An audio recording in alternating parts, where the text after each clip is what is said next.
예, 안녕하세요, 선생님들. 잘 계십니까? 최근에 아이들 다중지능 적성 검사를 실시하셨을 겁니다.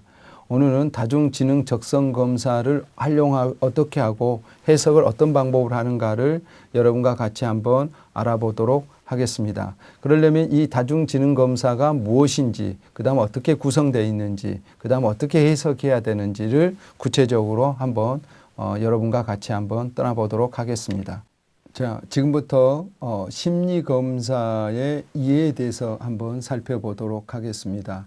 우리가 학교 현장에서 다양한 검사 도구를 객관적으로 사용하고 있는데 이런 검사는 심리검사란 무엇이냐, 그리고 이 심리검사는 어떻게 활용해야 되는가를 알려면 심리검사의 기본적인 부분들을 여러분이 아신다면 훨씬 쉽게 그것을 이해할 수 있을 걸로 봅니다.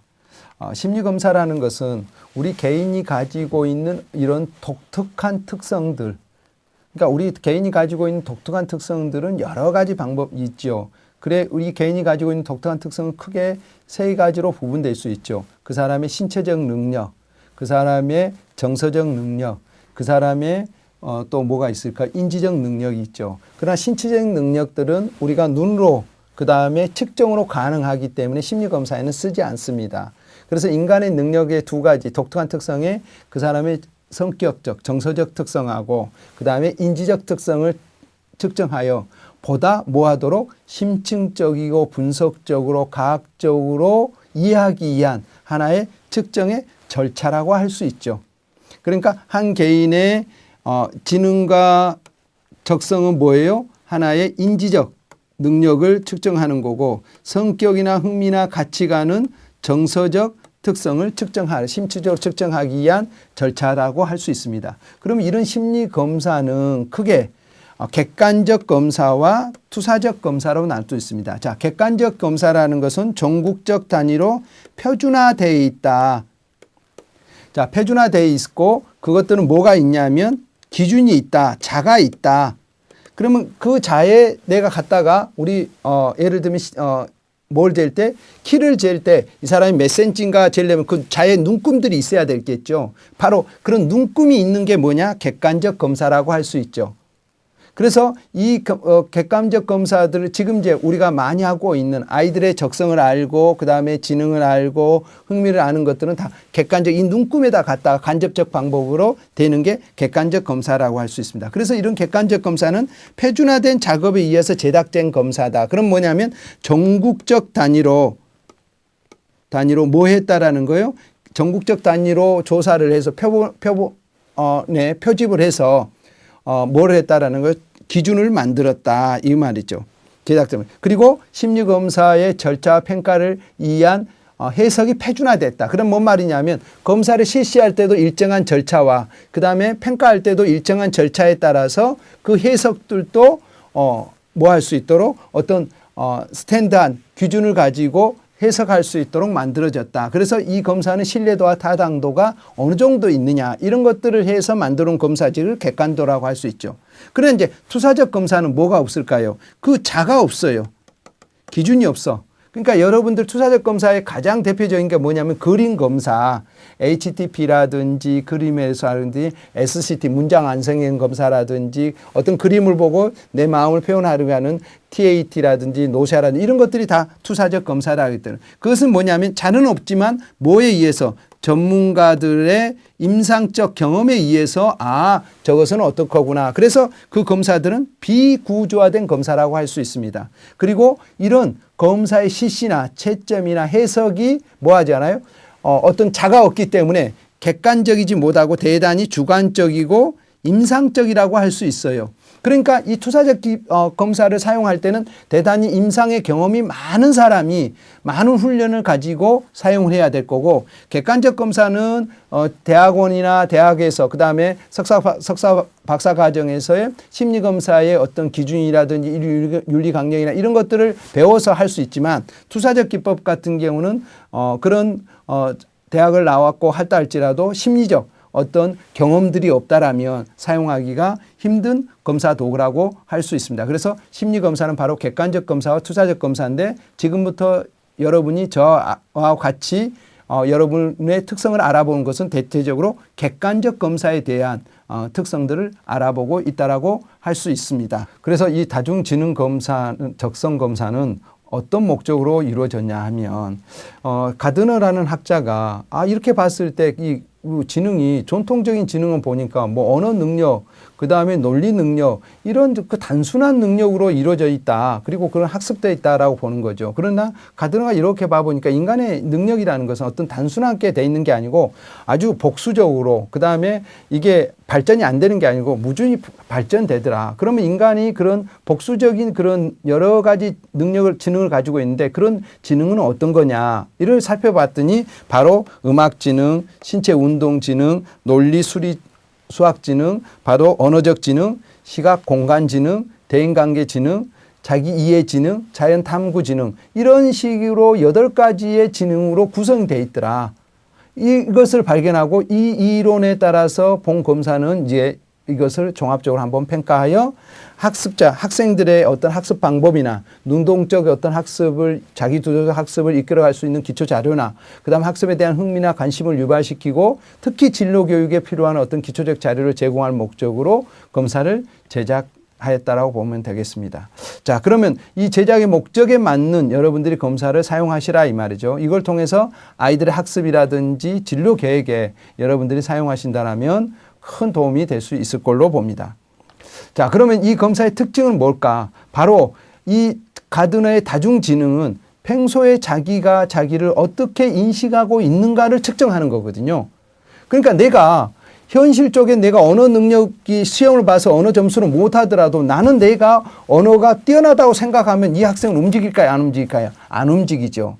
그게 이제 단점이에요. 그러니까 여러분들이 이 다중지능에 나온 결과와 현실 속에 있는 능력과를 시험에 나타나는 능력과를 꼭 비교해보는 이런 부분들이 선생님들이 꼭 요구된다라고 하고 있습니다. 그래서 이 검사의 특징은 학생들의 흥미나 발달 가능성, 그 다음에 특히 잠재력을 개발하는 목적으로 개발되어 있고 그 개발하기 위한 아주 교육적 어떤 이상이 필요한 기초적 자료를 제공해 준다 이 말이죠. 그 말은 뭔가 자기가 자기를 어떻게 인식하고 있고 어떤 걸 잘하고 있는지를 아는 게 그러니까 중요한 게. 그러니까 타인과 비교하지 않고 자기 아내 중에서 가장 잘한 게 무엇인가를 느끼는 게 매우 중요하거든요. 그다음 학생들이 다양한 능력을 길러주면서도 확인해 줄 수 있는 그러니까 아이들이 다양한 그 지적인 능력을 가지고 있는데 그 능력을 구체적으로 확인할 수 없는데 이걸 통해서 이제 구체적으로 확인할 수 있으며 이걸 통해서 진로 교육과 어떤 학습 프로그램을 제작하는데 활용할 수 있습니다. 또한 학생들의 어떤 강점, 약점에 대해서 정확히 인식하게 되고 그것을 구체적으로 살펴보면서 자기가 주도적으로, 능동적으로 어떻게 발전해야 되겠는가 이것을 복합적으로 이해할 수 있는 기회를 제공해 준다는 게 이 검사의 특징이라고 할 수 있겠습니다. 자, 그러면 이 검사는 어떻게 구성되어 있느냐 보면 바로 8가지의 지능으로 나왔습니다. 음악지능, 신체운동지능, 논리수학지능, 언어적 지능, 시각 공간지능, 대인관계지능, 자연탐구지능, 자기이해지능 이런 8가지 공간으로 됐는데 특히 선생님들께서는 이 논리수학지능과 언어적 지능은 이 전통적인 학습지능에 해당되는 부분으로 매우 중요하고 그다음에 이 전체의 검사의 결과를 이해하시는데 이 자기이해 지능이 매우 중요합니다. 그래서 자기이해 지능이 50 이하인가 아닌가를 여러분들이 유념해서 아이들을 좀 살펴보시면 좋겠습니다. 그래서 만약에 T점수 50 이하인 경우는 바로 이 전체적인 특성들이 이 아이가 제대로 자기를 잘 이해하지 못하고 있구나. 이것들을 어떤 우리에게 주어진 메시지라고 할 수 있을 겁니다. 자, 그러면 이 검사의 요인들을 보면 음악지능은 뭐로냐? 바로 내가 그 자신의 감정을 음악적으로 잘 표현할 뿐만 아니라 소리가 가지고 있는 어떤 다양한 리듬, 멜로디, 음색 등을 뭐 하는 거예요? 다양하게 잘 만들어내는 능력이 바로 음악지능이죠. 바로 신체운동지능은 뭐 선생님도 잘 알고시피 민첩하게 아주 감각 균형을 유지하면서 운동, 몸 이런 것들이 잘 발달되는 게 신체 운동지능이라고 할 수 있습니다. 또 이제 논리수학적 지능은 뭐겠어요? 논리적으로 학습을 하거나 체계적으로 생각하고 그 다음에 어떤 수학적 숫자를 잘 기억하고 응용을 하는 능력이 바로 논리 수학 지능이 높은 사람이죠. 그게 바로 논리 수학 지능입니다. 그다음 언어적 지능은 바로 단어의 어떤 소리, 리듬, 그다음에 그 글 속에 숨어져 있는 의미에 대한 감수성, 언어에 대한 그런 기능에 대한 민감성, 또 모국어뿐만 아니라 애국어를 빨리 배우는 이런 능력을 가지고 있는 게 언어적 지능이라고 할 수 있습니다. 그 다음 이제 시각 공간 지능 있죠. 특히 이제 이 시각 공간 지능을 이렇게 한번 봐보십시오. 여성보다는 남성이 시각 공간 지능이 뛰어나고 여성은 언어 능력이 뛰어나지 않습니까? 언어적 지능이. 이게 이제 차이인데 보면 이 시각 공간 지능이 있는 사람과 없는 사람을 정확히 보면 뭐예요? 주차장에 뭐 할 때? 주차할 때 딱 보면 금방 시각 공간 지능이 뛰어난 사람들은 그 공간에 바로 주차를 하죠. 그와 같이 어떤 지도나 그림이나 그다음 이치를 찾아가는 이런 능력이 뛰어난 사람 능력을 말하는 게 시각 공간 지능이라고 했습니다. 또 이제 대인 관계 지능은 어떤 사람은 뭐 다른 사람 만나는 게 좀 뭐 하는 거예요?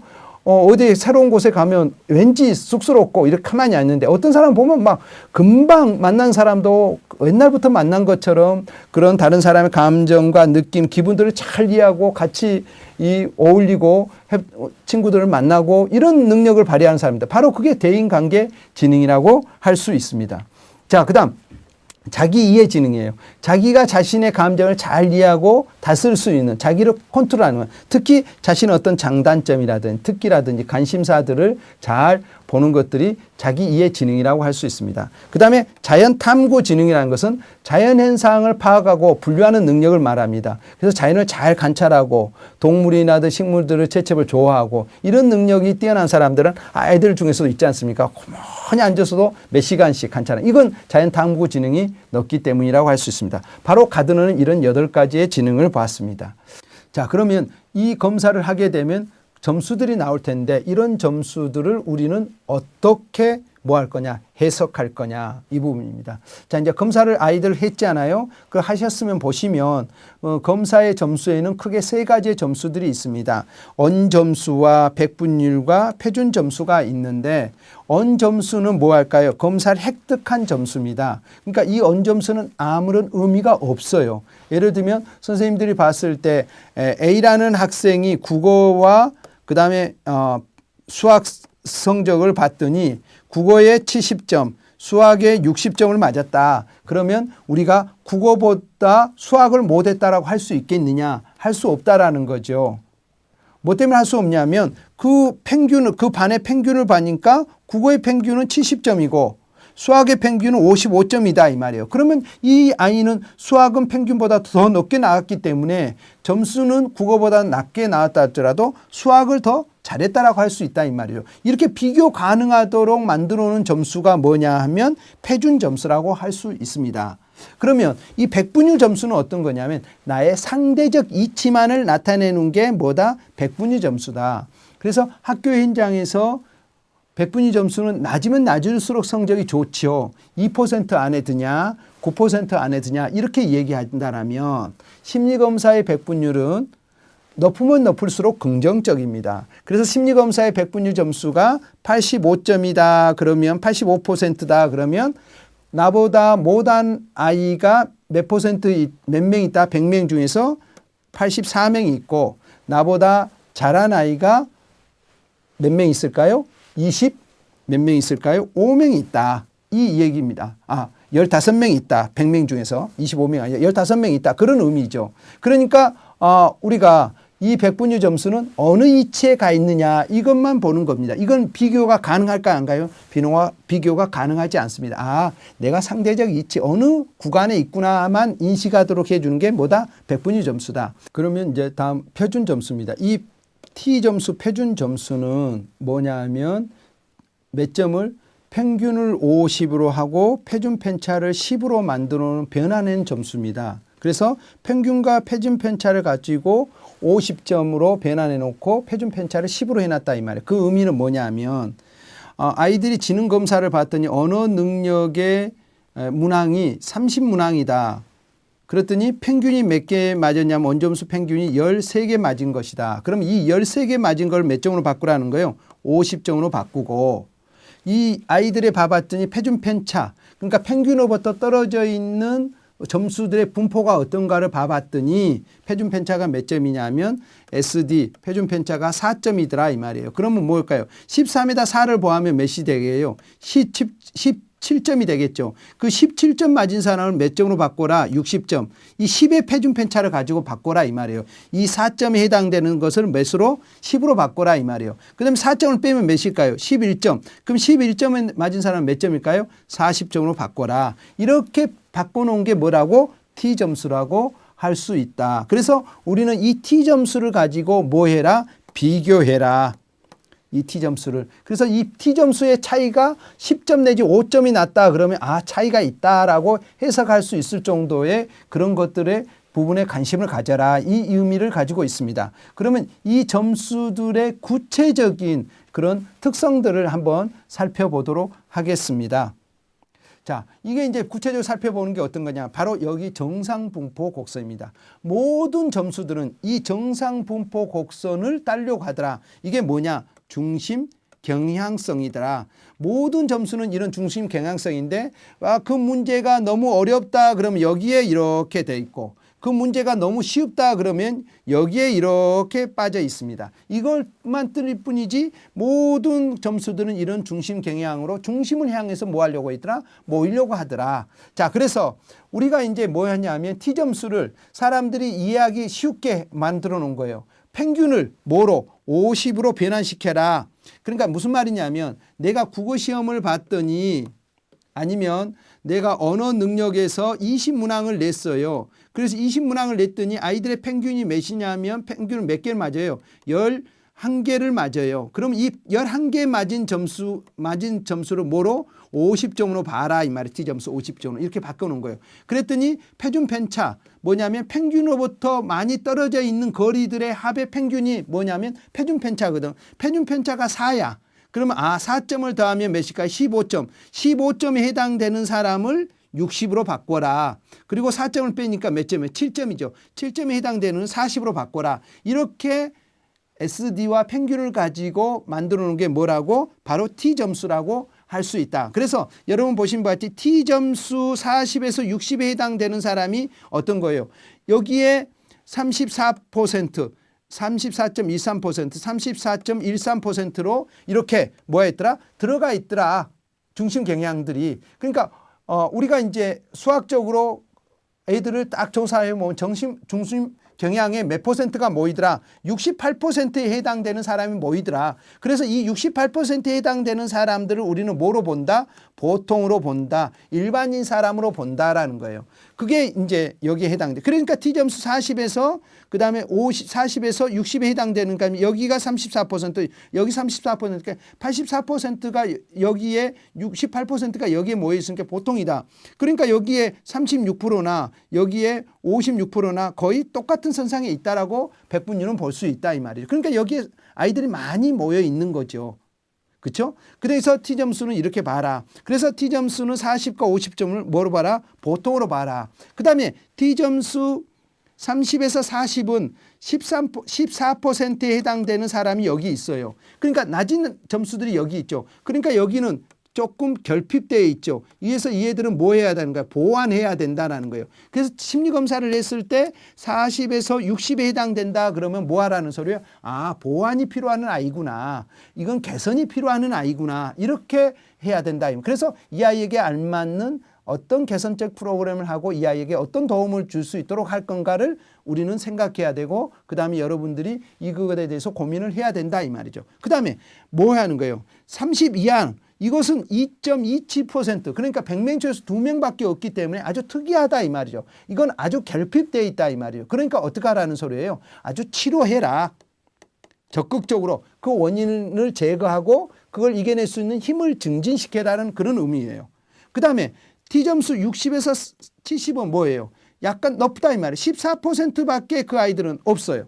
높은 아이들이. 그러니까 어떤가요? 좀 이쪽에 상에 있다. 긍정적으로 아주 높다.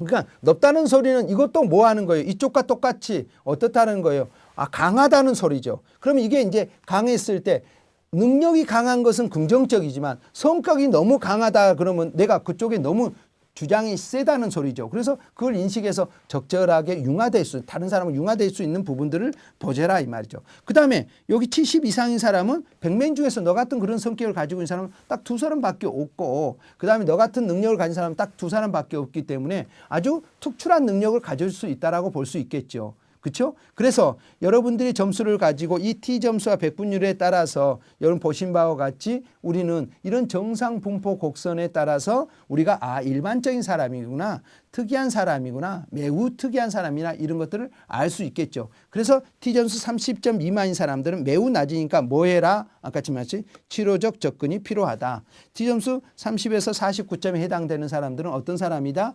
결핍되니까 보완해야 된다. 40에서 69점에 있다는 뭐 하는 거다? 일반적인 사람들이 가지고 있는 특성들이다. 그 다음에 60에서 69점은 좀 높다. 이것도 뭐 하는 거냐? 네 스스로가 너를 통찰하고 계산하고 그 다음에 네 능력이 그 정도니까 그 능력에 맞는 일을 해야 된다. 아주 높다. 70 이상은. 매우 특이하다. 그렇기 때문에 이 능력을 발휘하고 있고 그 다음에 성격적인 부분이 이렇게 강하다라면 내 성격적인 특성들을 잘 인식하고 내 그 특성을 좀 낮추려고 노력하라는 그런 의미들을 가질 수 있습니다. 그래서 여러분들이 심리검사를 해석할 때는 다시 한번 말씀드리겠지만 이 정상 분포 곡선에 맞춰서 여러분들이 꼭 해석하시려고 하시고요. 그래서 점수가 T점수 점수가 30 이하이다 그러면 뭐가 필요하다고? 치료가 필요하고 개선이 필요하고 전문적인 그 다음에 교육적 프로그램이 필요한 사람이다. 그 다음에 T점수 30에서 39점 사이는 뭐가 됐다? 약간 결핍되어 있으니까 보완해서 적극적인 그러한 자기 스스로 노력이나 그 다음에 전문가의 도움을 받아서 보완하도록 해야 된다. 그 다음 T점수 40과 60 사이에 있는 사람들은 보통적인 성향이다. 그래서 내가 특히 40에서 50이면 자기 스스로의 문제를 진단하고 노력하려고 한다라면 항상 개선이 될 수 있을 것이다. 그 다음 T점수 60과 69점에 있는 사람들은 약간 높은 상태이다. 그래서 능력이 높다라는 것은 긍정적이기 때문에 자신의 능력을 발휘하도록 해줘야 될 거고 성격적인 특성은 약간 강하기 때문에 이 부분에 좀 조심을 해라.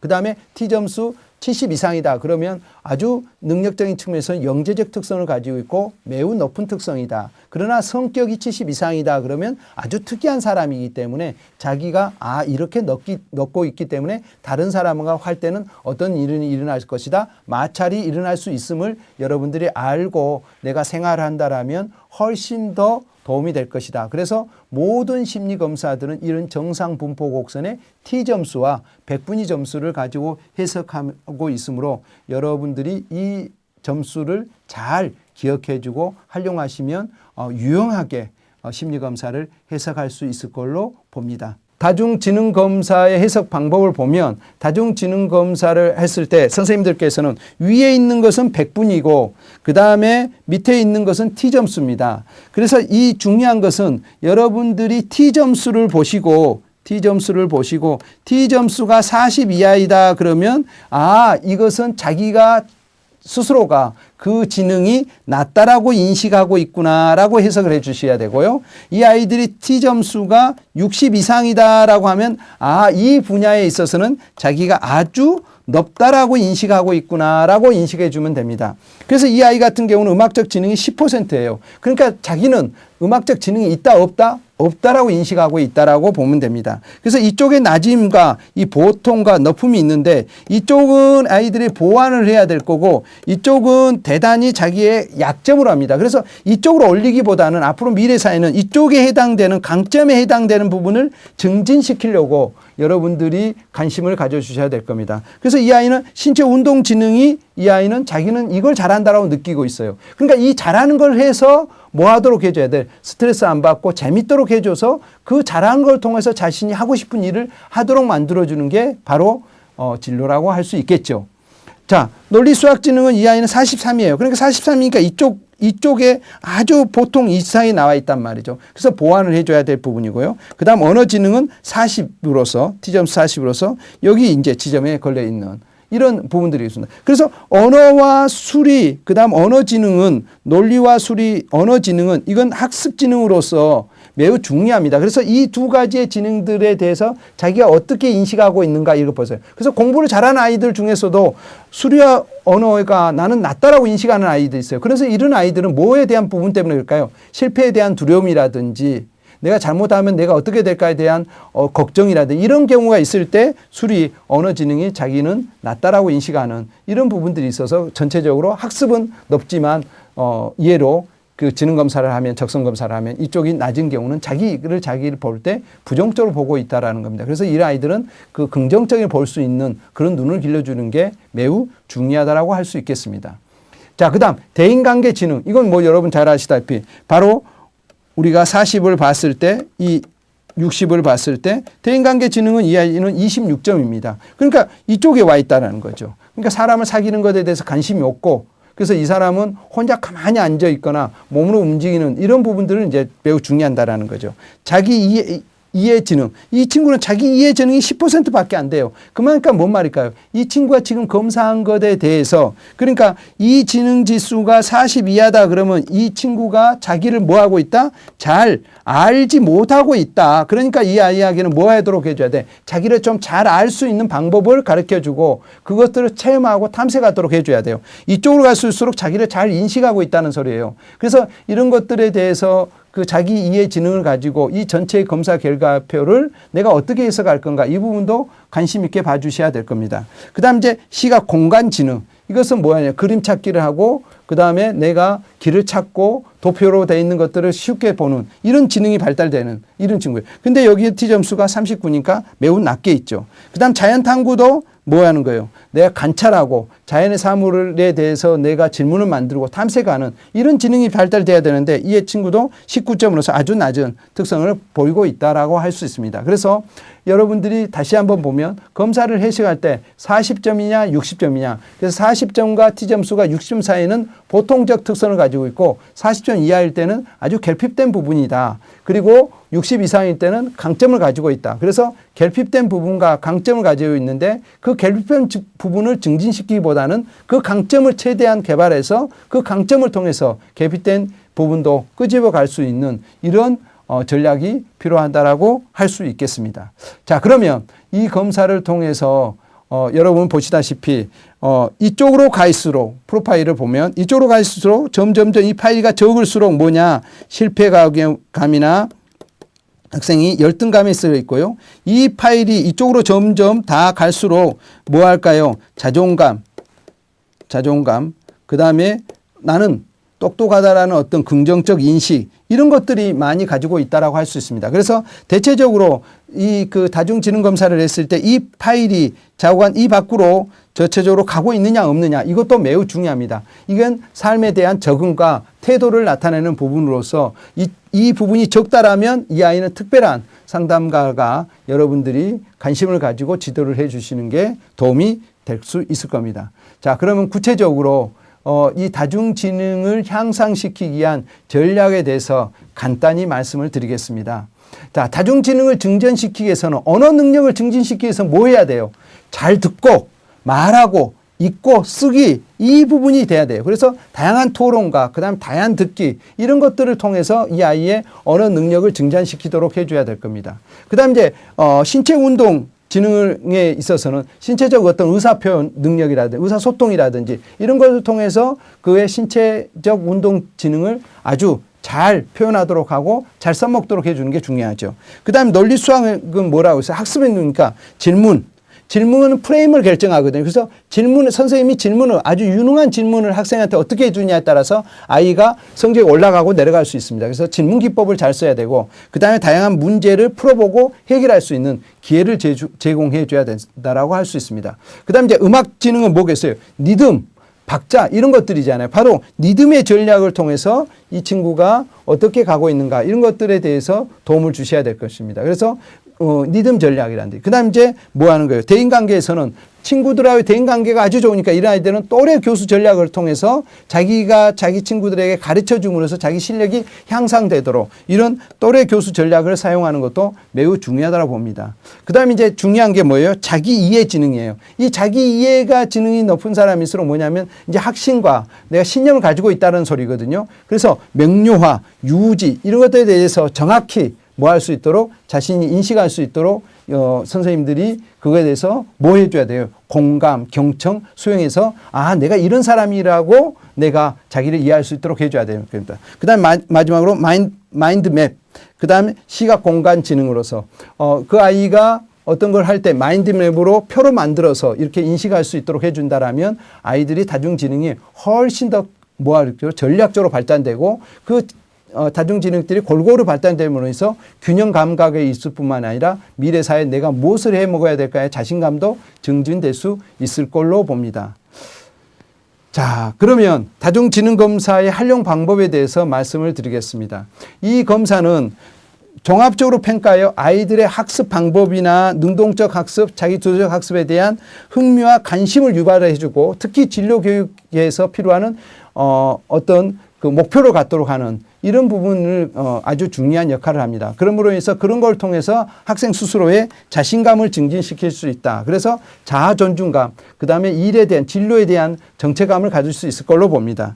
특히 다중지능 중심에 있어서 뭐가 중심이 된다 했어요? 논리 수학적 지능과 자기 이해 지능이 모아서로 아주 중요한데 이것을 구체적으로 살펴봐서 자기 이해 지능이 낮은 경우는 자신의 진로나 자신의 특성이라든지 이런 것들을 다시 탐색할 수 있는 기회를 제공해줘서 이 친구가 아 내가 이런 쪽에 잘하구나를 모아도록 신념만 학습하도록 해주신 것도 매우 중요하다고 봅니다. 자 마지막으로 다중지능은 자신이 평소에 어떻게 느끼고 있냐의 능력에 대한 인식을 정도로 측정함으로 인해서 매우 중요합니다. 그래서 이 자신에 대해서 어느 정도 인식하고 있는가를 바라보고 그 인식 정도에 따라서 이 아이를 어떻게 교육시킬 건가에 대한 교육적 방법들이 제공받을 수 있다라고 할 수 있겠습니다. 바로 이 가든의 다중지능 적성 검사는 바로 많은 사람들은 각 개개인은 이런 복합적 능력을 다 가지고 있고 그 복합적 능력 중에서 가장 어떤 게 뜰출하게